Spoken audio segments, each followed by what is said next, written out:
Hey, keep moving that ball, guys. Extra passes, all right? I'm going to say this one more time. They are a great ISO defensive team. So if you're going to stand there, no, go downhill, make a play. We are joined by longtime NBA head coach Doc Rivers, NBA championship head coach Doc Rivers. Welcome, good to have you here.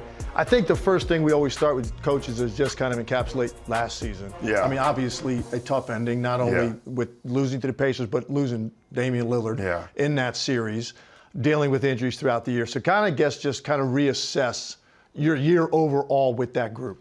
Good year. Started out miserably, if you remember. But I think what I remember most about last year, I think we were 1-9 or 2-8. No one panicked. We all knew we were good. Like we knew it. And then we really got it going and ended up winning the Cup, the Emirates Cup, which was a fantastic showing. Played Oklahoma in that final game and beat them, and they ended up being the NBA champions. It told you how good we were at times. But overall, I love the team, very coachable team. And I think future, this is a team, because of our culture, we have a chance to win. And if you look at the team, even going back to their championship when Giannis won it, before you got there, that core group looks a lot different. Even the team that you took over when you first got there looks a lot different. And let's start with the addition of Miles Turner, losing Brook Lopez. So it's obviously Brook was a big mainstay with that organization, but I think you get maybe the best thing you could replicate that in getting Miles Turner, a guy that can stretch the floor and protect the rim. The thing, and Tim, you've been around this game, that you never know is when you lose leadership out of the locker room. And that is not going to be replaced, or it may be, but it's going to take a while because you have to build trust. But getting Miles gives us a younger version of Brook and does even more. I mean, and so that was a big upgrade for us, an upgrade we didn't see coming. And him and Giannis, he's younger than Giannis. You know, those two together, that can forge a long future. Well, now that you mentioned Giannis, let's talk about him because, look, you're talking about a guy that's still on any given night the best player in the world. Yes. He had an incredible Euro basket. I watched a lot of that. He looked as dominant as ever. Just talk about now heading into another full season with Giannis, how you envision, not that the guy can get better, I'm not sure that he can, but still able to carry that kind of load at this stage of his career. Number one, this is his first team. Now this is Giannis' team. And I think he's going to take that very seriously. The second part, Tim, is after Dame got hurt during the regular season, I kind of shifted him to the point wherever, point forward, point center. And our offensive numbers took a major uptick. And I even saw things, that's why you try things. I remember bringing it up in coaches meeting. I said, I'm going to make Giannis a point guard. And my coach was like, no.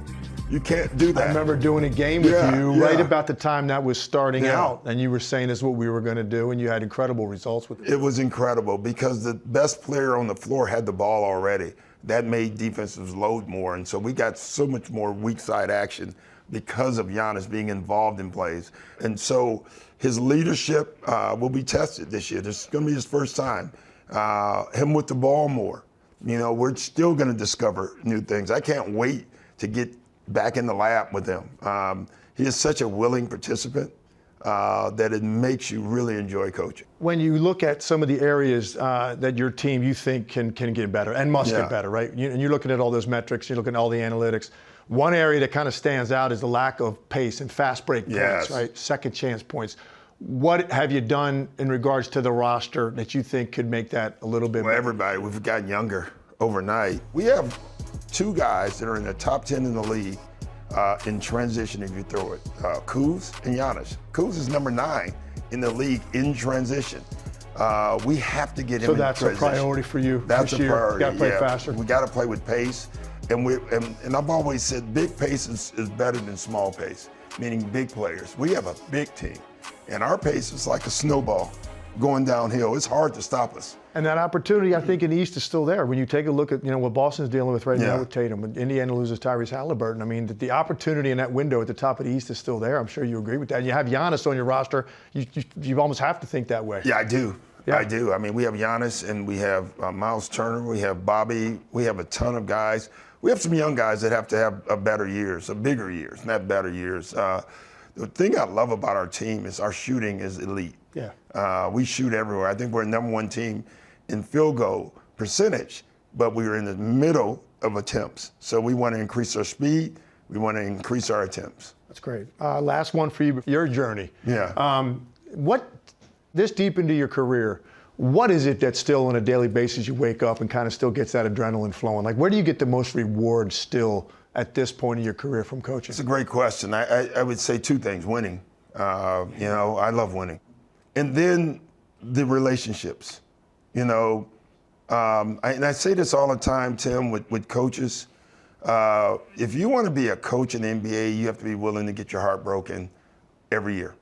Not just with winning and losses, even with your players.